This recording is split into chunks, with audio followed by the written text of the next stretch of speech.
Olá pessoal, bom dia, que a paz do nosso Deus esteja sobre você, sobre sua família. Estamos aqui para mais uma escola bíblica dominical nesse 14 de junho de 2020. Chegamos à lição de número 11 e o título da lição hoje é Uma Contracultura no Mundo Perdido. É o tema da nossa lição de hoje. O nosso texto básico se encontra em Romanos, capítulo 12, nós leremos os versos 1 e 2, que diz assim: Rogo-vos, pois, irmãos, pela compaixão de Deus, que apresentei o vosso corpo em sacrifício vivo, santo e agradável a Deus, que é o vosso culto racional. E não vos conformeis com este mundo, mas transformai-vos pela renovação do vosso entendimento, para que experimenteis qual seja a boa, agradável e perfeita vontade de Deus. Esse é o nosso texto básico da nossa lição, uma contracultura num mundo perdido. O pastor John Stott, em um de seus livros, chamou o evangelho de contracultura. Segundo ele, os cristãos devem viver em oposição à cultura do mundo. Este está sob o domínio do maligno, domínio do mal. Por isso, ele chama o evangelho de uma contracultura deste mundo. E aí, nós encontramos essa base exatamente em 1 João, capítulo 5, versículo 19, que diz: Sabemos que somos de Deus e que todo mundo está no maligno. Nós temos uma definição clara, objetiva de João aqui. Sabemos que somos de Deus e que todo mundo está no maligno. Por isso, essa afirmação também de John Stott, que o Evangelho é uma contracultura nesse mundo. Hoje, há muita gente fascinada pelos valores do mundo, diluindo a mensagem de Jesus para torná-la mais suave. Por isso, somos uma contracultura num mundo perdido. Não que devamos nos prostrar arrogantemente, mas que devemos ser santos. Não podemos nos portar arrogantemente, mas a gente precisa ser santo neste mundo perdido, como João deixa claro aqui. Ou seja, uma contracultura. É o que nós estaremos vivendo e estaremos pregando. E aí o ponto número 1 da nossa lição fala sobre um ponto de partida. E o ponto de partida é exatamente este. Paulo escrevendo aos Romanos, no capítulo 12, os versos 1 e 2. Exatamente o que Paulo, de fato, define aqui para cada um de nós. Rogo-vos, pois, irmãos, pela compaixão de Deus, que apresenteis os vossos corpos em sacrifício vivo, santo e agradável a Deus, que é o vosso culto racional. E não vos conformeis com este mundo, mas transformai-vos pela renovação do vosso entendimento, para que experimenteis qual seja a boa, agradável e perfeita vontade de Deus. O que uma pessoa crê afeta definitivamente a maneira dela ser. O seguidor de Jesus, ele não vive, ou pelo menos não pode viver, segundo os padrões que este mundo tem ditado aí, conforme nós temos visto. Por isso, nós encontramos aqui o ponto de partida. Paulo, ainda escrevendo aos Efésios, ele diz assim, Efésios 4, 18 e 19: Entenebrecidos no entendimento, separados da vida de Deus, pela ignorância que há neles, pela dureza do seu coração, os quais, havendo perdido todo sentimento, se entregaram à dissolução, para com avidez cometerem toda impureza.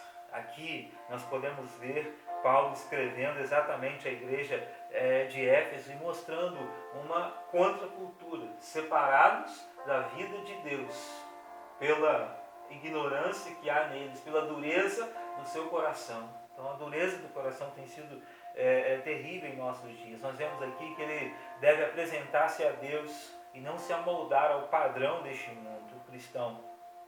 O cristão se nega a ser moldado pelos padrões do mundo. O cristão deu a sua vida para Cristo, física, mental e emocionalmente.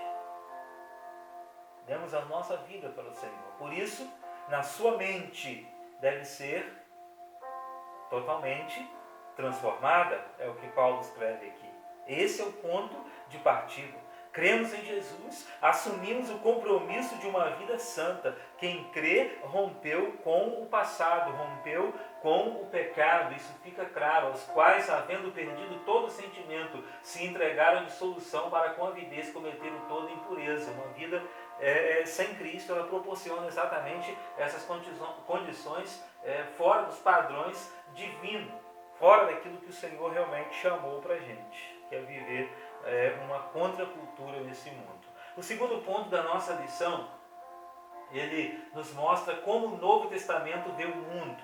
Como o Novo Testamento, Mateus a Apocalipse, ou seja, o período de Jesus, como esse Novo Testamento vê o mundo.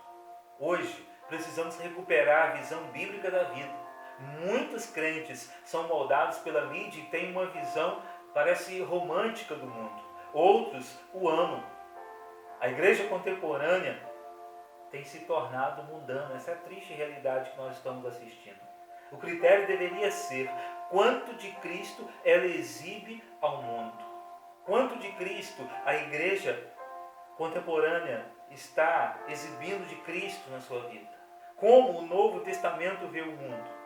Não o cosmos que estamos falando, mas as pessoas que Deus amou. João 3,16, porque Deus amou o mundo de tal maneira que deu seu Filho unigênito, para que todo aquele que nele crer não pereça, mas tenha a vida eterna.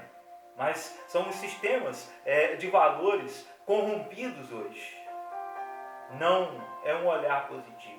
Somos filhos de Deus no meio de uma geração perversa, corrupta. Paulo, escrevendo aos Filipenses 2,15, ele diz: para que sejais irrepreensíveis e sinceros, filhos de Deus inculpáveis no meio de uma geração corrompida e perversa, entre a qual resplandeceis como astros no mundo.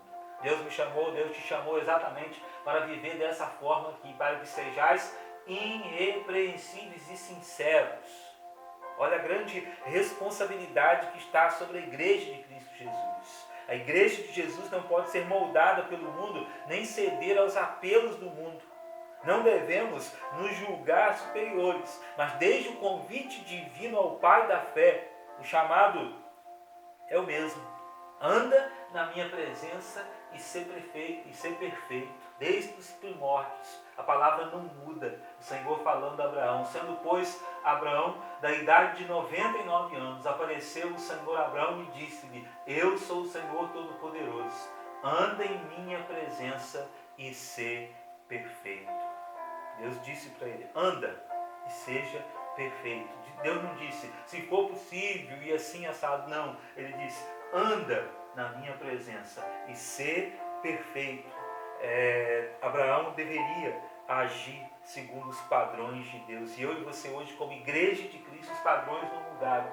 O Senhor Deus está dizendo, anda na minha presença e ser perfeito. Isso é santidade. A igreja deve ser santa e não bajuladora de pecadores. Paulo diz que é assim que devemos viver. Colossenses capítulo 1, versículos 10 ao 12 diz, para que possais andar dignamente diante do Senhor, agradando-lhe em tudo, frutificando em toda boa obra e crescendo no conhecimento de Deus, corroborado em toda fortaleza, segundo a força da sua glória, em toda paciência e longanimidade com gozo, dando graças ao Pai que nos fez idôneos para participar da herança dos santos na luz. Em Cristo Jesus, para que possais andar dignamente diante do Senhor. Paulo, escrevendo a diversas igrejas, ele sempre prioriza exatamente o testemunho do cristão, a contracultura, vivendo os valores certos numa geração perdida, corrompida. Foi assim que Cristo nos tirou das trevas para a sua maravilhosa luz. E aí nós chegamos ao ponto 3 da nossa lição, que diz que a santidade é moral, não litúrgica. A santidade é moral, não litúrgica. O que aprendemos aqui é o seguinte: no judaísmo, a santidade era litúrgica, expressava-se por ritos. No evangelho é moral. Ser santo não é adotar uma postura apenas na hora do culto, no domingo. É ter uma moral sadia, diariamente. Em casa, na escola, na faculdade, no trabalho, no lazer. É a mesma postura. Ser santo não é adotar apenas um estilo em parte da sua vida. É ter essa moral sadia constantemente. Há uma série de declarações do apóstolo Paulo que podem ser chamadas de éreis e sois. Passado, presente. Em Cristo, nova criatura. Elas mostram o que éramos antes da conversão e o que somos agora. Romanos 6, 20 e 21 diz: porque quando erais servos do pecado, estáveis livres da justiça, e que fruto tinhas, então, das coisas de que agora vos envergonhais? Porque o fim delas é a morte. A conversão é um divisor de águas na vida moral de uma pessoa. A conversão não é se tornar simplesmente membro de uma igreja. É se converter a Cristo Jesus, dar meia volta e voltar-se para Cristo. Mudou o seu destino final, de inferno para o céu. Mudou sua vida aqui na terra, agora. Quando Cristo entra na vida do cidadão, é transformação. Quem aceita Cristo tem um novo jeito de viver. Podemos nos acostumar com o adultério, com o roubo, com o homossexualismo, com a violência, porque a mídia hoje despeja essas coisas em nossas casas, nos nossos lares, e infelizmente tem anestesiado muitas pessoas, achando que essas coisas são normais, mas elas são pecado, desagrada a Deus. Agindo dessa forma, não irá para os céus.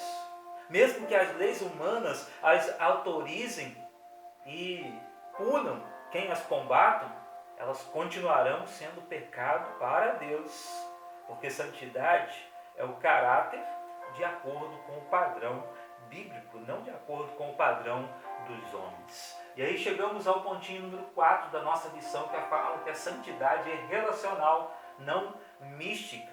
Vivemos num mundo altamente individualista. Na cultura atual, chamada de pós-moderna, prevalece o indivíduo. Prevalece o indivíduo sobre o coletivo. Cada um busca seu interesse. No entanto, a igreja é uma comunidade e não um bando de solitários. O salmista deixa claro que Deus faz que o solitário viva em família. Só Deus proporciona isso. Salmo 102, versículo 6.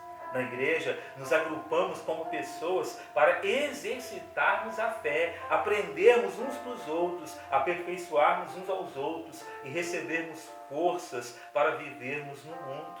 Os crentes devem ter vidas entrelaçadas, sendo responsáveis uns pelos outros, como vemos em Coríntios, 2 Coríntios 8, de 1 a 5. Também, irmãos, vos fazemos conhecer a graça de Deus dada às igrejas da Macedônia, como em muita prova de tribulação houve abundância do seu gozo, e como a sua profunda pobreza superabundou em riquezas da sua generosidade. Porque segundo o poder, o que eu mesmo testifico, e ainda acima do seu poder, deram voluntariamente, pedindo-nos com muitos rogos a graça e a comunicação deste serviço que se fazia para com os santos. E não somente fizeram como nós esperávamos, mas também a si mesmos se deram primeiramente ao Senhor e depois a nós pela vontade de Deus. Então nós podemos entender exatamente essa verdade da palavra do Senhor para cada um de nós. Os crentes devem viver em vidas entrelaçadas, responsáveis uns pelos outros. Nós vemos exatamente esses princípios aqui colocados por Paulo em 2 Coríntios 8, de 1 a 5. Esses irmãos, eles andavam juntos em todos os momentos. Momentos alegres eles estavam celebrando, momentos tristes um estava ajudando o outro, estavam realmente entrelaçados uns aos outros. Ele diz que também, irmãos, rogo-vos, fazemos conhecer a graça de Deus dada às igrejas da Macedônia. E é interessante a gente observar aqui no versículo de número 2, como em muita prova de tribulação houve abundância do meu gozo, e como a sua profunda pobreza superabundou em riquezas da sua generosidade, da graça, da generosidade do Pai sobre a igreja, sobre o seu povo. É para isso que Cristo nos chamou. Vamos viver uma contracultura? Sim, porque o mundo hoje acha tudo normal assim mesmo, mas a igreja de Cristo Jesus, ela foi chamada para fazer diferença nessa geração. Então é necessário que eu e você entendamos as verdades e coloquemos em prática as verdades do Senhor, para pensar e agir o seguinte: não estamos em guerra com o mundo, mas não devemos amá-lo ou cortejá-lo. Nosso amor é a Deus. Não esqueça disso. Não estamos em guerra com o mundo, mas não devemos amá-lo e cortejá-lo. O mundo passa com as suas concupiscências, mas a palavra de Deus, ela permanece para sempre. A solidariedade é uma das marcas da fé cristã. Sem ela há apenas conversa oca. A santidade não são palavras, são atitudes e gestos. É o que o mundo precisa viver. O mundo precisa viver. Essa é a realidade aqui. Não são palavras, não são gestos, mas são atitudes corretas. O mundo está esperando essa resposta da igreja, uma atitude correta deste mundo. Então, meu amado, você que está aí do outro lado nos assistindo e você já fez um compromisso com o Senhor, é necessário pensar nessa frase aqui. O mundo está à espera de uma resposta correta, um caráter verdadeiro da igreja dele nesse tempo. É uma contracultura que estamos vivendo, por isso é necessário permitir realmente que o Senhor Deus Todo-Poderoso esteja reinando absolutamente nas nossas vidas. Deus possa abençoar a sua vida. Lutemos a cada dia nessa batalha que estamos neste mundo, porque a nossa pátria não é aqui, a nossa pátria é os céus, e assim nós precisamos demonstrar o caráter de Cristo. Amém? Vamos orar. Nosso Deus e Pai, nós te damos graças porque o Senhor nos deu a oportunidade de vida e nos deu o privilégio de nos reunirmos como escola bíblica, ó Deus, neste dia, Pai, para assim aprendermos um pouco da Tua palavra, colocarmos em prática os Teus ensinos. Sabemos que os dias são difíceis, mas o mundo está à espera dessa resposta, Deus, da Tua igreja, mostrando caráter, mostrando vida, mostrando que o Senhor vive e reina para todo sempre. Agora abençoe, ó Deus, essa família que está nos assistindo, essa pessoa que está nos assistindo nessa escola bíblica agora, meu Pai. Que o Senhor venha guardar e abençoar a sua vida, Pai. No nome de Jesus. Amém e amém. Que Deus abençoe a sua vida, tenha um bom dia e vivamos essa contracultura, contra aquilo que o mundo tem ditado, vivamos com o caráter de Cristo. Que Deus te abençoe. Amém.